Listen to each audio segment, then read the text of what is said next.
as if the sky itself had forgotten how to breathe gently. Navy SEAL Brandon Hale had seen storms all over the world, but tonight felt different. Maybe it was the tension in the air, the unease crawling across his skin, or the way his canine partner, Shadow, kept pacing the floor of the operations truck as if warning him something terrible was waiting to be found. Brandon had completed a dozen tours overseas, led life-or-death missions, and walked through battlefields where silence was its own kind of danger. But since returning home 6 months earlier, he'd been trying to rebuild, trying to reconnect with the world beyond missions and orders. He worked part-time with the local search and rescue team, easing himself back into civilian life, though the transition was filled with more shadows than sunlight. He still woke in the night, drenched in sweat, some forgotten scream lodged in his throat. But Shadow, his jet-black Belgian Malinois, always nudged him back to steady ground. Tonight's call had come through just after dusk. Officer Elena Brooks was missing. Her patrol car had been found empty near the storm drains outside the city. There were signs of a struggle, a faint trail of blood on the pavement. No radio contact, no witness, just the bleak possibility of something terrible lurking underground. Brandon felt his pulse shift. The storm, the missing officer, the silent drain entrance yawning open like the mouth of something ancient. He strapped on his vest, checked Shadow's gear, and nodded to the rescue team. "Shadow's got the lead," he said, voice steady. "He'll find her." The dog barked once, sharp and certain, as if promising he would. They entered the tunnel. The air was thick and sour. Mud, rust, the stench of old water that had no right still being here. Flashlights danced across the curved concrete walls, casting long, trembling shadows. The storm outside pounded above them, the echo deepening the darkness like a heartbeat in the earth. Brandon crouched, gloved fingers brushing the ground. Blood drops, fresh. Shadow dipped his nose, inhaled deeply, and started moving, a low, stalking glide more confident than any human's steps. The deeper they went, the more Brandon felt it, the pull of memory, the creeping fear of being trapped in tight places, the dread of not being fast enough. He forced his mind to stay here, in this tunnel, with this mission. He had seen too many good people die because he had hesitated for a breath too long. Not tonight, he whispered to himself. Not her. Shadow suddenly froze. Brandon lifted his fist to halt the team. The dog's ears pricked forward. Then he surged ahead, barking sharply, the sound ricocheting off the tunnel walls until it seemed to come from everywhere at once. They ran. The tunnel forked, and Shadow veered left, nose to the ground. The water surged around their boots as the flow deepened. The storm was filling the drains faster than expected. If the tunnels flooded, they would all be trapped. Brandon's heart hammered. Then the beam of his flashlight struck something, fabric, unmoving. "Officer Brooks," he shouted. She lay half submerged near the far wall, uniform ripped, face pale beneath a mask of dirt and blood. A section of pipe had collapsed, pinning her leg beneath jagged metal. Water lapped dangerously close to her chest. Brandon splashed to her side. Her eyes fluttered open at the sound of Shadow's whine. "You came," she whispered, voice weak as a fading flame. "Yeah," Brandon said softly. "We're here. You're gonna be all right." But he wasn't sure. The structure above her groaned under the weight of the storm. One wrong move could bring the rest down. They needed to act fast. The other rescuers tried prying the pipe loose, but it wouldn't budge. Brandon knelt beside Elena, his voice steady with the kind of calm only forged by facing fear too many times. "You hear me. You stay awake. Keep talking if you can." Elena blinked slowly. "I tried calling for help. Water kept rising. I thought." Her voice cracked. Shadow pressed his nose against her cheek, a soft whimper grounding her. Brandon felt something shift inside him. He had spent months feeling disconnected from the world, numb to everything except the nightmares he carried. But here, in this cold, dark tunnel, he felt the purpose returning, the fierce need to save someone, to make his existence matter again. "Listen," he said, turning to the team. "We don't have time for careful. The storm's going to flood this place. We move the pipe and the whole section could collapse," one rescuer warned. "Then it collapses on me," Brandon replied. "Not on her." They stared at him. Shadow barked. Brandon positioned himself under the largest section of debris. He braced his shoulders beneath the metal beam, fingers digging into the cold, slick surface. It felt like trying to lift a mountain. "On my count," he said, breath shaking with effort. 3, 2, now. He heaved upward with every ounce of strength he had. Pain shot through his arms like fire. The metal screeched but lifted, barely an inch, then another. "Pull her out," he shouted. 2 rescuers grabbed Elena gently, sliding her free. She cried out in pain, but Brandon kept lifting, his muscles trembling violently. The moment she was clear, the team yelled, "Brandon, move." He rolled away just as the debris crashed back down, sending a wave of dirty water over him. For a breathless second, the sound of the collapse drowned everything else.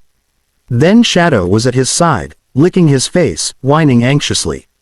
Brandon groaned and pushed himself upright. "I'm good, boy, I'm good." They started moving back toward the entrance, but then the tunnel lights flickered. The water was rising faster. Much faster. Flash flood. Someone shouted. Brandon's stomach dropped. If the water reached the upper channel, it would sweep them away or trap them before they ever reached daylight. Shadow looked up at him as if asking, "What now?" Brandon scanned the tunnel. There, an emergency maintenance platform halfway up the wall, about 50 feet ahead. They could climb it, wait out the surge, radio for extraction. "Everyone, head for that platform," he yelled. The team lifted Elena carefully. She was drifting in and out of consciousness. Shadow ran ahead, showing the way. They reached the platform just as the first violent rush of water surged into the tunnel. The team scrambled up, Brandon pushing Elena upward with one arm while Shadow leapt gracefully beside them. The flood roared beneath them, turning the tunnel into a raging river. For several minutes, all they could do was cling to the metal platform and pray it held. The storm thundered above, the whole world trembling under its force.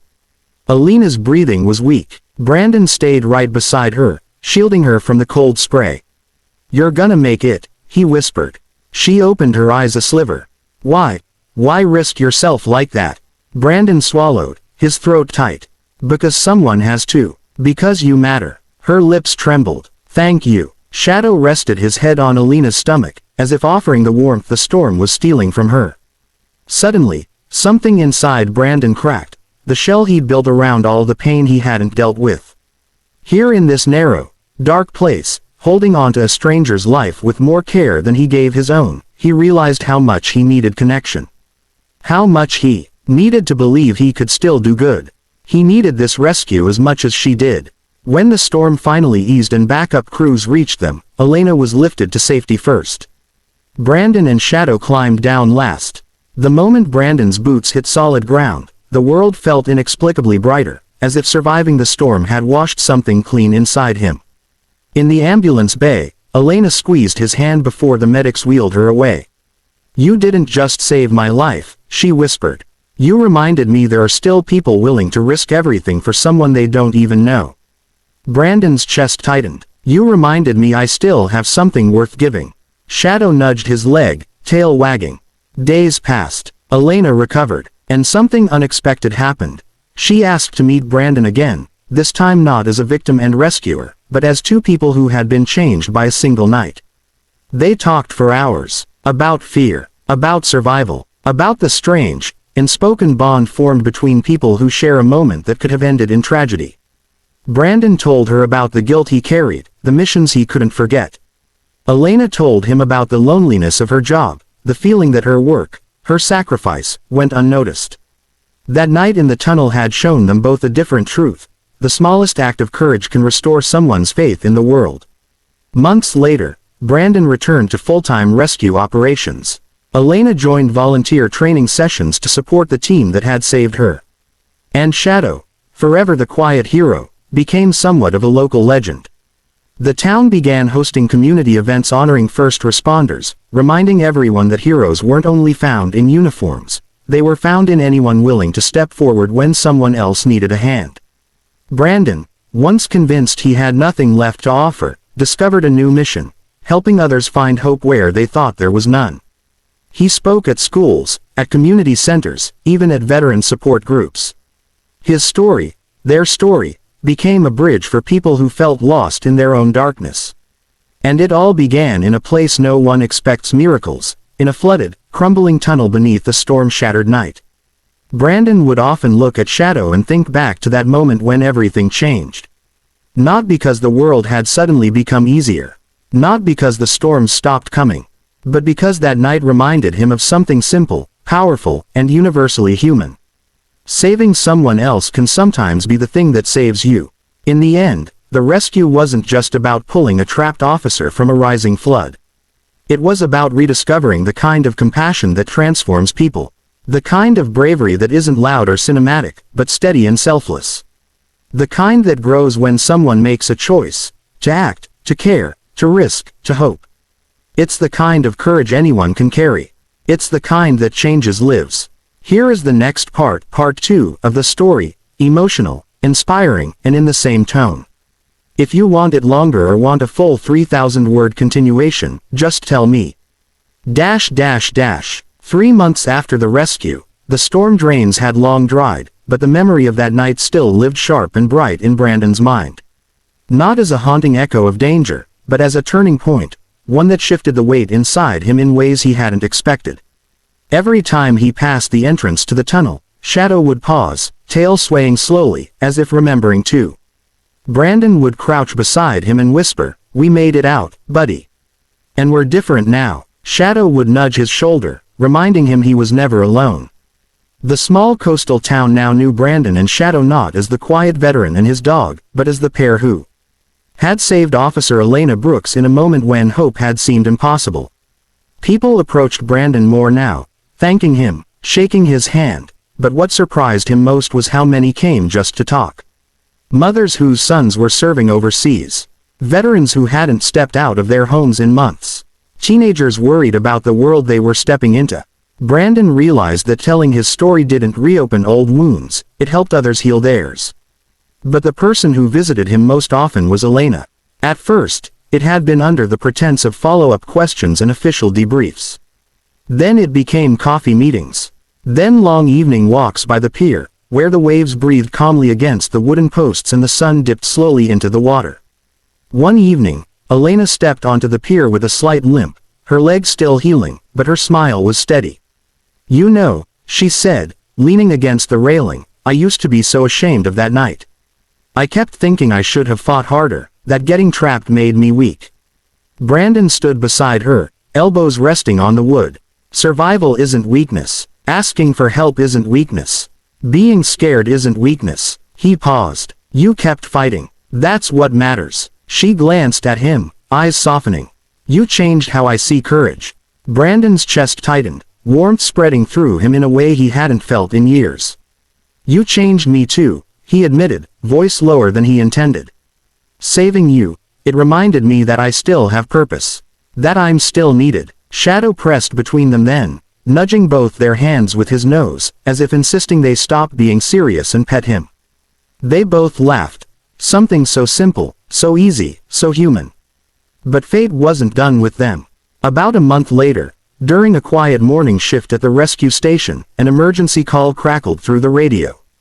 A hiker missing. Dense woods. Unpredictable terrain. Possible nightfall approaching. Brandon's pulse steadied. Shadow stood beside him, instantly alert.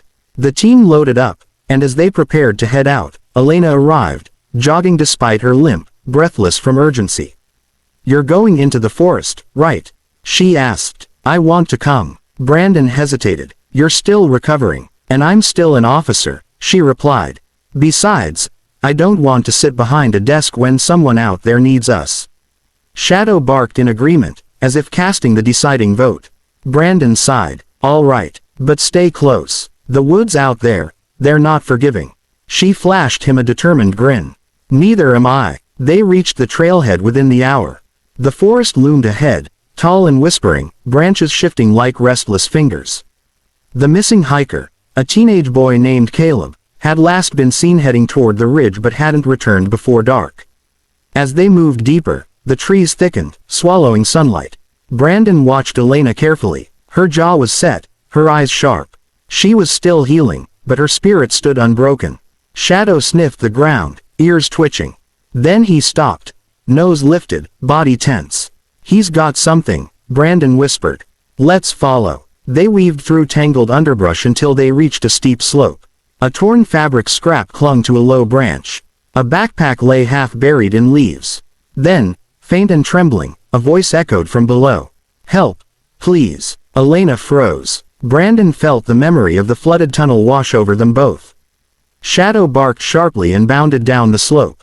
Brandon and Elena followed, sliding on loose dirt. They reached a small crevice formed by fallen boulders. Inside, wedged tightly, was Caleb, shivering, his ankle twisted painfully. Brandon knelt beside him. "Hey, buddy, you're safe now." Caleb's eyes filled with tears. "I didn't think anyone would find me." Elena touched his shoulder gently. "We're here. You're not alone." Something about her voice, steady, full of quiet strength, made Brandon look at her longer than he meant to. She wasn't the one being rescued this time. She was the one offering comfort. Together, they lifted Caleb out, securing his ankle with a splint. Then Brandon radioed for evacuation teams to meet them at the nearest clearing. It was a long, slow walk back, but Elena stayed right at Caleb's side, telling him stories, distracting him from the pain. When he faltered, she held his hand. When he cried, she told him crying was brave. Brandon watched her, awed by the transformation. When they reached the clearing, paramedics took over. Caleb's mother rushed forward, hugging her son so tightly he winced, then hugging Brandon and Elena with breathless gratitude. As the rescue vehicles loaded up, Elena stood beside Brandon, the forest winds brushing through her hair. "It felt different this time," she said quietly. "How?" Brandon asked. She looked at him with a sincerity that made his breath catch. "Last time, I was the one trapped. This time, I got to help someone out of their darkness. And it felt..." She paused, searching for the word. "Healing." Brandon nodded slowly. "Yeah, it does." Shadow sat between them, tail sweeping the ground. Elena turned to him, voice softer. "Brandon, do you ever think maybe we were meant to cross paths in that tunnel? That something greater was weaving all this together?" He didn't believe in fate for the longest time. But standing here, with Shadow's quiet loyalty beside him, Elena's light returning stronger than ever, and a boy reunited with his family, he felt something he hadn't felt in years. "Hope." "Yeah," he said, "maybe we were." Elena smiled. The kind of smile that carried healing, beginnings, and something he hadn't dared to believe in again. Possibility. And as they walked back toward the vehicles, Shadow trotting ahead like a guardian of whatever future awaited them, Brandon realized something profound. Rescuing Elena hadn't just changed his life. It had started a new one.